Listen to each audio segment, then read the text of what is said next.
특별히 베드로전서 4장 12절부터 19절에 있는 이 말씀 중심으로 지난주에 이어서 인생의 굴곡길 두 번째 시간 함께 말씀을 상고하고 은혜를 받고자 합니다. 저와 여러분의 인생에 또 지난 인생뿐만 아니라 지금 그리고 앞으로 다가올 육체의 남은 때를 사는 인생 여정에서 여러 가지 다양한 인생의 시련과 역경과 질병과 또 고난의 길들을 우리가 직면하게 됩니다. 그래서 특별히 베드로 사도는 1세기에 소아시아에 흩어져 있는 크리스찬들에게, 유대 출신 그리스도인들에게 다양한 흩어져 있는 그들의 삶의 정황 또는 현실 또 일터에서 다른 사람과의 이방 사람들과의 만남의 관계 안에서 겪는 다양한 시련과 역경을 직면하는 그 성도들에게 위로와 권면의 말씀을 하고 있는데 그 내용이 오늘 우리가 베드로전서 계속 상고하는 가운데 한 부분이라고 생각되어집니다. 특별히 환난날의 매뉴얼을 우리에게 말씀을 하고 있습니다. 크게 베드로전서는 두 가지 고난에 대해서 말씀을 하고 있습니다. 첫 번째 고난은 우리가 당하지 말아야 될 고난입니다. 그것은 죄 때문에 겪게 되는 하나님의 징계를 통해서 오게 되는 시련과 역경의 고난입니다. 이것은 오늘 본문 15절에 보면 죄 때문에 당하는 고난이다. 이런 고난은 가능한 안 당하는 게 좋겠죠. 피해야 할 고난이고 받지 말아야 할 고난이라고 할 수 있겠습니다. 또 다른 하나의 고난은 19절에 있는 것처럼 그리스도의 이름으로 겪는 고난이다 라는 것입니다. 이것은 하나님의 영광을 위해서 예수님 믿는 것 때문에 기독교 신앙 때문에 또 우리 선교사님 같은 경우에는 이 복음사에게 순종해서 문화와 언어와 또 환경이 다른 지역에서 적응하면서 복음을 전하면서 겪는 다양한 어려움이라고 말할 수 있겠습니다.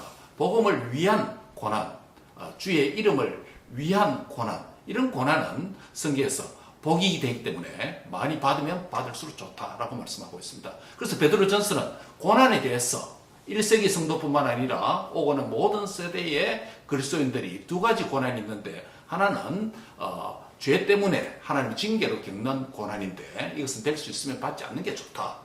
피해야 된다라는 것이고 또 하나는 적극적으로 우리가 받아야 될 고난이 있는데 이것은 우리의 의지로 어떻게 할 수 없는 것입니다. 하나님의 경륜 가운데서 또 주와 복음과 교회를 위해서 살다 보면 신앙 때문에 세상에서 어려움을 겪고 손해를 보고 또 여러 가지 겪는 어려움이 있는데 또 애매한 우리가 생각해 볼 때도 이유 없는 애매한 고난도 있을 수 있습니다. 그러나 이런 고난들은 다 주님께서 당신의 자녀들을 사랑해서 믿음의 연단과 훈련을 위해서 주는 고난이기 때문에 이런 고난들은 감사히 즐거이 또 힘들지만은 기쁨으로 인내해야 되는 고난이라고 말씀을 하고 있습니다. 특별히 고난의 환난날의 매뉴얼에 대해서 생각하면서 우리는 두 번째 고난에 대해서 상고하고 있습니다. 지난 시간에 고난에 하나님의 뜻대로 받아야 될 이 고난에 대한 매뉴얼 세 가지 말씀드렸습니다. 첫 번째 뭐라고 그랬습니까? 이 고난을 당할 때 이상히 여기지 말라는 것입니다. 우리가 고난을 당할 때 항상 드는 생각은 내가 왜 이런 고난을 겪어야 되는가? Why me? 내 와이프가, 내 남편이, 또 내 자녀들이, 나의 부모님이 왜 이런 질병과 고난을 겪어야 되는가? 라는 이상히 여기는 태도입니다.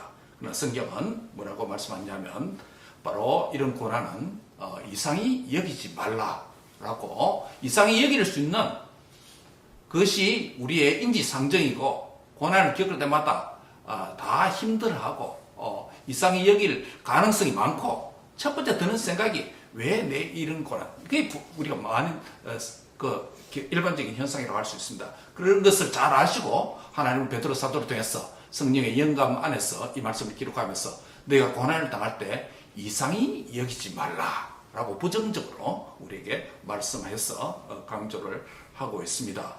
고난에 대한 우리의 자세가 이렇게 이상히 여기지 말라. 12절에 그렇게 말씀했죠. 사랑하는 자들아 너희가 연단하려고는 불시험을 이상한 일 당하는 것 같이 이상히 여기지 말라라고 하는 것입니다. 그래서 우리가 고난에 대한 첫 번째 매뉴얼은 바로 뭐 하지 말라? 이상히 여기지 말라라는 것입니다. 두 번째 고난을 당할 때 우리의 매뉴얼, 두 번째 매뉴얼 넘버 2는 뭐라고 하냐면 우리의 고난을 어떻게 해라? 즐거워하라라는 것입니다. 왜 우리가 당하는 고난을 즐거워해야 됩니까?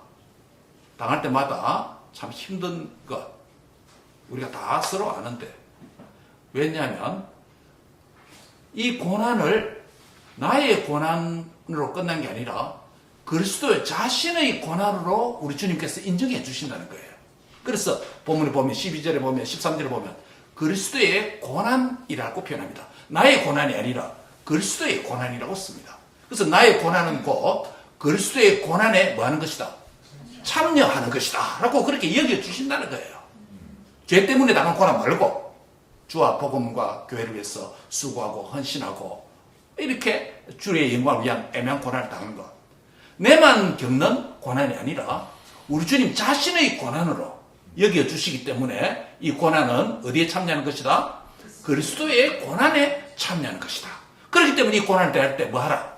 즐거워하라는 것입니다. 기뻐하라는 것입니다. 예. 세 번째 매뉴얼 넘버 세 번째 뭐라고 그랬죠? 예, 하나님께 영광 돌리는 기회로 삼으라 라는 것입니다. 16절에 보면 그리스도인으로서 고난을 받으면 부끄러워하지 말라고 했습니다. 우리가 고난을 겪으면 잘 나가는 사람들, 잘 나가는 이웃들과 비교해 보면 열등감을 갖게 되기 쉽고 부끄러움을 겪기 쉽고 수치스럽게 생각하기 쉽습니다. 또 패배주의적으로 생각하기 쉽습니다. 그 유혹에 빠지지 말아야 됩니다. 부끄러워 여기지 말고 도리어 그 고난을 당하면 그리스도의 고난을 당하면 하나님께 영광 돌리는 기회로 삼으라는 것입니다. 첫 번째 뭐라고 그랬죠? 이상히 여기지 말라. 두 번째는요? 즐거워하라. 세 번째는요? 하나님께 영광 돌리는 기회로 삼으라. 예. 이상히 여기지 마라. 이 즐거워하라. 하나님께 영광 돌리는 기회로 삼으라. 영광, 영. 이절 영. 세 가지 지난주에 말씀드렸습니다. 오늘 이제 이어지는 두 번째 두 가지 더 토로 5가지 매뉴얼인데 2절 0까지였습니다. 이제 오늘 고난에 겪을 때 환난날에 매뉴얼 넘버 4 선을 계속 행하면서 하나님께 의탁하라 라는 말씀입니다. 우리가 고난을 겪으면 내가 주와 복음과 교회를 위해서 살아오다가 겪는 고난인데도 불구하고 주님을 예배하는 일에 신실하게 살고 그리스도인으로서 세상에서 빛과 소금의 삶을 살 것을 결단하고 나의 자아와 나의 모든 것을 내려놓고 포기하고 주님의 말씀대로 순종하면서 성령의 인도를 받아가면서 참 그리스도인으로 살려고 결단하고 그렇게 살다가 보면 여러 가지 그것 때문에 겪는 시련과 어려움과 역경이 있을 수 있습니다. 그리하면 믿음이 약한 그리스도인은 대부분 지금까지 주와 복음과 교회를 위해서 살아오던 그 선한 삶들을 포기하고 내려놓고 힘의 무게중심을 많이 다른 데로 옮겨버리는 그런 유혹에 빠지게 됩니다. 본문 말씀에 보면 뭐라고 말합니까? 선을 행하면서 영혼을 미쁘신 하나님께 의탁하라 라고 말씀합니다. 고난은 주로 육체와 관련되어 있습니다. 물론 정신적 고난도 많습니다. 정신적 고난도 많습니다. 대부분 고난은 우리가 육체를 가졌기 때문에 오는 고난입니다. 육체를 가졌기 때문에 육체를 한계를 가지고 있기 때문에 육체에 많은 우리의 생각하는 이상의 압박과 짓누름과 또 피지컬한 물리적인 사건 사고도 있을 수 있겠죠. 예수님께서도 성육신으로 몸을 입고 사람의 몸을 입고 이 땅에 오셨기 때문에 육체의 한계 때문에 많은 고난을 지상사역을 하시는 동안에 겪었습니다. 구원받은 성도인 저와 여러분도 육체의 구속을 아직 남겨놓고 사는 자이기 때문에 아직 완전 육체까지 구원받지 못했기 때문에 육체가 겪는 고난이 있습니다. 긴 환난 날도 있을 수 있습니다. 성도가 겪는 환난의 최고의 극한점이 있다면 그것은 육체적 삶의 마지막이 되는 죽음일 것입니다. 죽으면 고난은 없습니다. 그래서 고난의 극한점은 죽음이다라고 말할 수 있습니다. 생명이 있기 때문에, 내가 살아있기 때문에 고난이 있고 고난을 느낄 수 있고, 죽으면 고난이 더 이상 없습니다. 물론 믿지 않는 불신자들은 죽으면 또 고난이 있습니다. 지옥의 고통이죠. 그러나 성도에게 있어서 죽으면 고난이 없습니다. 살아있기 때문에 고난을 당합니다. 고난이 있다고 선을 행하는 것을 중단하지 말아야 됩니다. 그래서 갈라디아 6장 9절에 보면 우리가 선을 행하되 뭐 하지 말라? 낙심하지 말라. 피곤치 아니하면 때가 되매 이루리라 라는 말씀입니다. 이 말씀 무슨 말이냐면 우리가 선을 행하다가 주와 복음과 교회를 위해서 헌신된 삶을 살다가 나의 삶인과 비전을 위해서 진력하다가 여러 가지 고난이 오면 이런 것들이 약화된다는 것입니다. 멀리 생각할 것 없이 우리가 주일날 하나님의 말씀에 대한 도전을 받고 이번 한 주에 정말 내가 이번 주간에는 한 7일간 주일 이후 하루도 말씀을 읽지 않고 기도하지 않고 살지 않겠습니다. 말씀을 읽고 기도하면서 살겠습니다. 라고 이렇게 결단을 하고 오늘 교회를 나섰어. 시작되는 삶 속에 여러분의 한 주간의 삶을 잘 관찰하시기 바랍니다. 우리의 결단대로 믿음대로 하나님의 은혜 안에서 말씀대로 사는 신실한 그리스도인이 되겠습니다. 예배하는 그리스도인이 되겠습니다. 하나님과 동행하는 그리스도인이 되겠습니다. 라고 결단한다 할지라도 여러 가지 그것을 방해하는 유혹과 시련을 나름 겪게 됩니다. 그러나 이러한 선을 행하는데 뭐 하지 말라? 낙심하지 말라. 고난이 있다고 선을 행하는 것을 중단하지 말라라고 말씀합니다. 계속 시도하고 더 강하게 시도해야 됩니다. 그래서 본문 19절에 보면 그러므로 하나님의 뜻대로 고난을 받는 자들은 또한 선을 행하는 가운데 선을 내려놓고 행하던 선을 좀 그만두고 한 50% 내려놓고 이렇게 아니고 선을 그대로 행하는 가운데서 뭐하라? 그 영혼을 미쁘신 창조주 하나님께 의탁하라 라고 말씀을 하는 것입니다. 환난날에 매뉴얼 넘버 4 네 번째 뭐 하라는 것입니까? 선을 계속 행하라. 안 따른다. 선을 계속 행하라. 계속 행하라는 것입니다.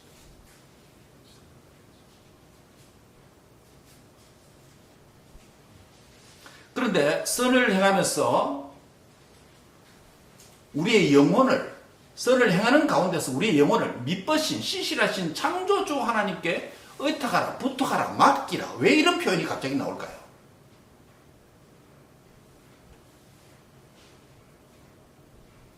아까 말씀드린 대로 고난의 극한점은 성도에게 고난의 극한점은 죽음입니다. 육체적 죽음도 하나님께서 이루고시자 하는 그 뜻과 선을 궁극적으로 막을 수 없습니다. 고난의 극한점이 죽음이지만은 그 죽음조차 우리를 향한 하나님의 선하신 계획과 뜻을 이루어가는데 막을 수 없다는 것입니다. 믿습니까? 역으로 생각하면 이것입니다. 우리를 향한 하나님의 뜻을 다 이루어야 그제서야 뭐가 온다? 죽음이 온다는 겁니다. 다른 말로 하면 사명이 끝나야 뭐가 온다? 죽음이 온다는 것입니다. 그렇기 때문에 사명을 감당하면서 겪는 고난 때문에 두려워하거나 이상히 여기거나 그렇게 하지 마라. 계속 선을 뭐하라? 계속 행하라는 것입니다. 결국 선을 행하는 그 사람을 막는 고난의 극한점이 뭐다? 죽음밖에 되지 않는다. 죽음 전에 우리를 향한 하나님의 뜻, 우리가 행하는 선은 다 이룰 수 있다는 것입니다. 그렇기 때문에 그 이후에 우리의 영혼을 누구에게 부탁하라? 창조주 하나님께 가면 된다. 그 하나님께 맡기라는 것이에요. 이것은 예수님에게도 똑같고 스데반에게도 똑같습니다. 예수님도 십자가에 달리시면서 뭐라고 말씀했습니까? 마지막에 다 이루었다 하시고 내 영혼을 아버지께 부탁하는 거예요. 그 영혼을 아버지께 부탁하는 거예요. 주님께서 다 이루셨기 때문에 그 영혼을 아버지께 부탁하는 거예요. 스데반 집사님도 마찬가지입니다. 사도행전 7장 58절에서 돌에 맞아 죽으면서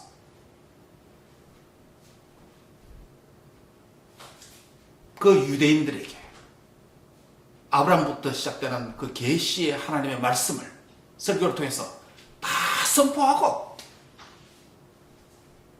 선을 행하되 낙심치 아니하고 선포할 복음 다 전하고 돌에 맞아 죽으면서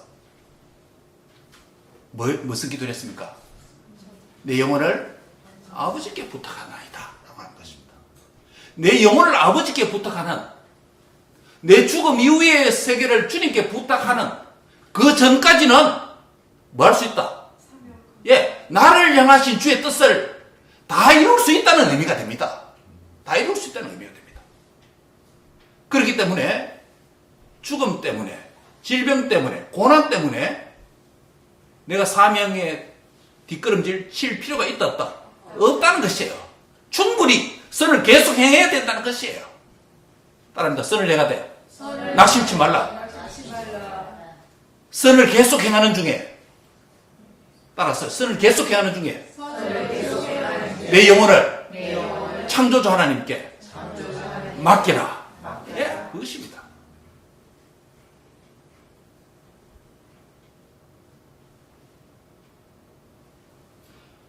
마태복음 10장 28절에 보면 몸은 죽여도 영혼은 능히 죽이지 못하는 자들을 두려워하지 말고 오직 몸과 영혼을 능히 지옥 형벌에 멸할 수 있는 그 하나님을 두려워하라고 말씀합니다.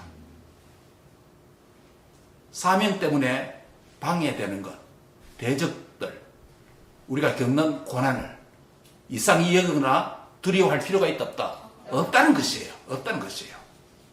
사명 다음에 죽는 것이고 죽음 이후에는 주님께 맡기는 것이고, 그렇죠? 그러니까 선을 행하되 낙심할 필요가 있다 없다? 없다는 거예요. 선을 계속 행하라는 것이에요. 이 말씀에 순종하는 것이 그리스도인의 투지입니다. 영적 전투에 승리하는 삶입니다.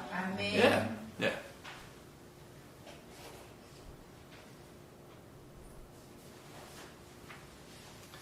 달려갈 길을 다 달리고 나를 향하여서 위로 예비된 영광의 면류관을 바라보면서 아버지, 내 영혼을 미쁘신 아버지께 맡깁니다 라고 고백하는 날들이 우리 인생의 마지막에 주님께 드리는 확신의 고백이 되기를 축원합니다.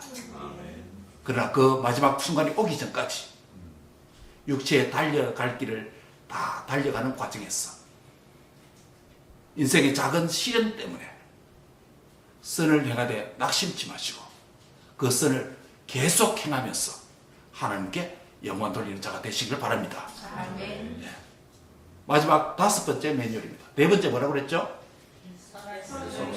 네, 계속 선을 행하라. 선을 계속 행하라. 선을 계속 행하라. 첫 번째부터 한번 더 요약해 볼까요? 환난날의 매뉴얼. 첫 번째, 이상히 여기지 말라. 두 번째는요, 즐거워하라. 세 번째는요, 예, 영광을 하나님께 돌리라. 2절 0. 네 번째 뭐라고 그랬죠? 예, 선을 계속 행하라. 선까지 왔습니다. 마지막 4번째는, 5번째는 심판이 종국적으로 있다는 사실입니다. 최종 하나님의 판단과 위로가 기다린다는 것입니다. 그리스도인이 이 땅에서 법을 어기면서 범법 행위를 할 때 그 대가로 법에 의한 징벌적 환난을 겪게 됩니다. 그리스도인이 이 땅에서 살 때 또한 도덕적인, 영적인 악행을 한다면, 다른 사람들에게 또한 행했다면 사회적 비난을 받습니다. 이러한 징벌적 환난과 사회적 비난은 그리스도인의 실수와 잘못을 겪는 하나님의 현재적 심판과 징계라고 할 수 있습니다. 하나님의 사랑하는 딸과 아들이기 때문에, 하나님의 사랑하는 자녀이기 때문에 자녀에게 주시는 아버지의 징계라고 할 수 있습니다. 징계 차원의 현재적 심판은 우리를 더욱 바르게 살도록 인도하고 하나님의 자녀답게 살도록 거룩하신 하나님의 닮도록 성화의 길로 인도하십니다. 그런데 이러한 징계 차원의 현재적 심판과 달리 궁극적인 마지막 심판과 구원이 있다라고 오늘 본문은 우리에게 말씀을 합니다. 본문 17절을 같이 한번 읽습니다. 17절입니다. 시작. 하나님의 집에서 심판을 시작할 때가 되었나니 만일 우리에게 먼저 하면 하나님의 복음을 순종하지 아니한 자들의 그 마지막은 어떠하며,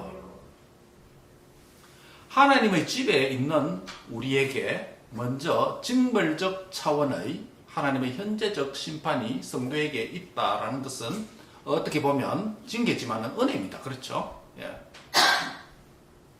여기서 이 땅에 살면서 겪는 하나님의 은혜입니다. 징계지만. 그러나 하나님의 복음을 대적하고 불순종하는 자에게는 그 마지막 심판이 있다고 경고합니다. 여기서 하나님의 복음을 순종하지 아니한 자들은 누구를 가리킵니까? 이들은 하나님의 복음을 순종하기 위해서 신실하게 믿음대로 사는 성도들을 대적하고 핍박하고 그들이 전하는 복음을 무시하고 반대한 자들입니다.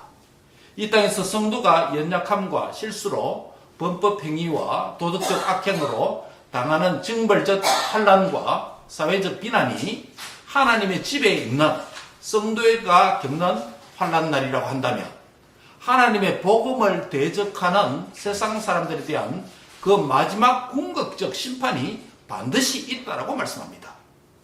그 환난이 심각할 것이라고 강조하면서 경고합니다. 18절 하반절에 보시기 바랍니다. 경건하지 아니한 자와 죄인은 어디에 쓰리요? 예, 이 수사적 의문은 어디 쓸 곳 있답니까? 없다는 것입니까? 없다는 것을 강조하기 위한 수사적 질문입니다. 그들의 비참한 최종 운명을 결정하는 하나님의 마지막 심판이 있다는 것을 강조하고 있습니다. 그래서 악인은 최후 심판을 받습니다.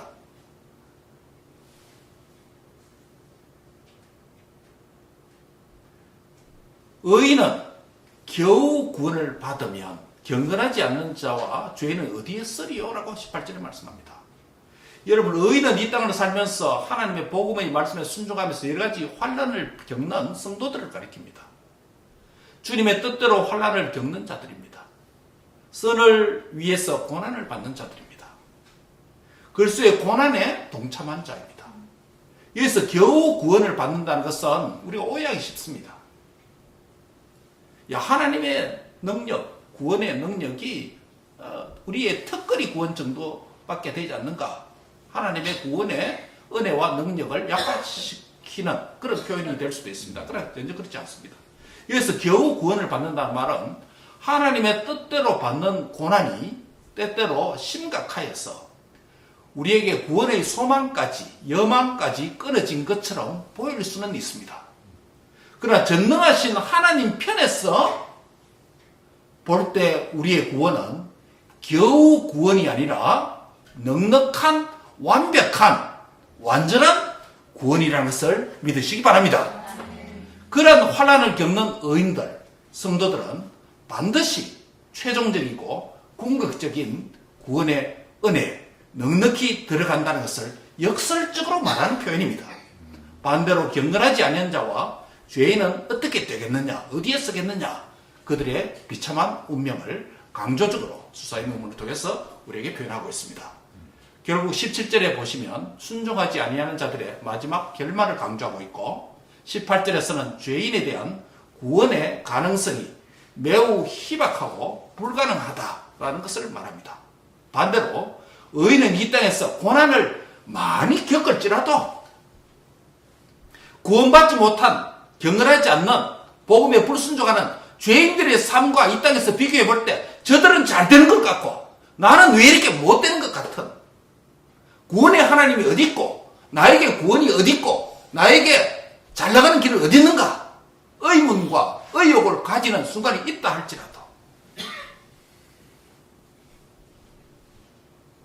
주께서 은혜를 주셔서 이 땅의 고난을 다 겪은 후에 하나님의 구원 능력의 완벽함 안에서 넉넉히 부족함 없이 하나님의 구원에 동참하게 될 것입니다. 이 땅에서는 그리스도의 고난에 동참하는 것으로 인해서 즐거워하시고 이 생명이 끝난 후에는 주님의 넉넉한 구원 안에 들어가는 것을 확신하면서 선을 행하되 낙심치 말고 그 선을 계속 행하는 가운데 죽여봐야 내 육체밖에 더 죽이겠는가? 영혼과 육체까지 지옥 형벌에 능히 집어넣을 그 하나님을 두려워하면서 그 하나님의 의식하면서 여러분이 행하는 주와 복음과 교회를 위해서 수고하는 그 대열에서 흔들리지 않고 낭망하지 않고 대적 때문에 절망하지 말고 낙심하지 말고 선을 행하는 가운데 여러분의 고난의 극한점인 육체까지 그 영혼까지 하나님께 의탁하면서 이 길을 잘 달려가는 복된 승리자가 되시기를 주의 이름으로 축원합니다. 고난의 매뉴얼 첫 번째 뭐라고 그랬습니까? 이상히 여기지 말라. 두 번째는요, 2절 두 번째 즐거워하라.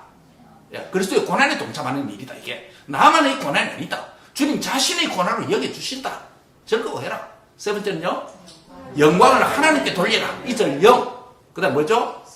선을 계속 행하라. 선. 그 다음에 심판이 공적으로 있다. 선심. 2절 영, 선심. 여기 좋죠? 한번 따라합니다. 2절 영, 선심. 고난의 5가지 메뉴를 기억하시면서 과거의 고난은 제쳐놓고 이제 현재적인 내가 당하는 고난, 또 앞으로 육체에 사는 날 동안에 살아있기 때문에 주님을 믿기 때문에 복음을 따르는 길 때문에 겪는 고난 앞에서 우리가 취해야 될 주님께서 사도 베드로를 통해서 1세기 고난당하는 성도에게 주셨던 그 매뉴얼이 주님 오실 때까지 오고는 모든 신약 성도들에게도 유효한 줄 믿고 2절 영 선심 5가지 매뉴얼을 기억하고 또 기억하고 성령께서 이 시간 이 5가지 매뉴얼을 우리의 신비에 깊이 잘 박힌 목과 같이 새겨주셔서 고난 당할 때마다 이것을 기억하고 성령님의 도움으로 힘을 얻어서 이 길을 잘 달려가는 끝까지 달려가는 낙심하지 말고 달려가는 그런 성도들이 다 되시기를 주의 이름으로 축복합니다. 오늘 참여한 우리 미션 테이블에 앉으신 우리 선교사님 이 길을 지금까지 달려오고 있습니다. 우리는 먼 나라 먼 길을 가지 못할지라도 우리 선교사님들이 주와 복음과 교회 잃어버린 영혼들의 세계 곳곳에 있는 것을 아시고 이분들을 선교사로 콜링하시고 또 부르셔서 훈련시키셔서 주님이 믿기로 작정된 그 자를 구원하기 위해서 온 열방과 민족 가운데서 보내셔서 이 사역을 오늘까지 진행해오고 있습니다. 우리가 이분들을 위해서 기도하고 응원하는 이 선을 행하는 데 있어서도 낙심치 말기를 바랍니다. 예, 어려움이 있겠죠. 그럼에도 불구하고 우리가 달려갈 길을 잘 달려갈 수 있길 바랍니다. 그래야 할 때 우리 선교사님들도 선교지에서 겪는 여러 가지 대적과 혼란과 어려움과 고난이 있겠죠. 그럼에도 우리가 계속 기도하고 응원함으로 이분들이 격려와 힘을 얻어서 우리 모두가 주의 나라에 함께 도착해서 주께서 우리를 혼란 많은 인생의 험악한 세월 꼬불꼬불한 굴곡길에서 되돌아볼 때 잘 달려왔구나 라고 하는 칭찬 넣는 복된 주님의 나라의 백성들 다 되시기를 주의 이름으로 축원합니다. 기도하겠습니다. 하나님 감사합니다. 사도 베드로를 통해서 2절 영 선심 5가지 고난 당할 때 매뉴얼을 우리에게 말씀하여 주심을 감사합니다.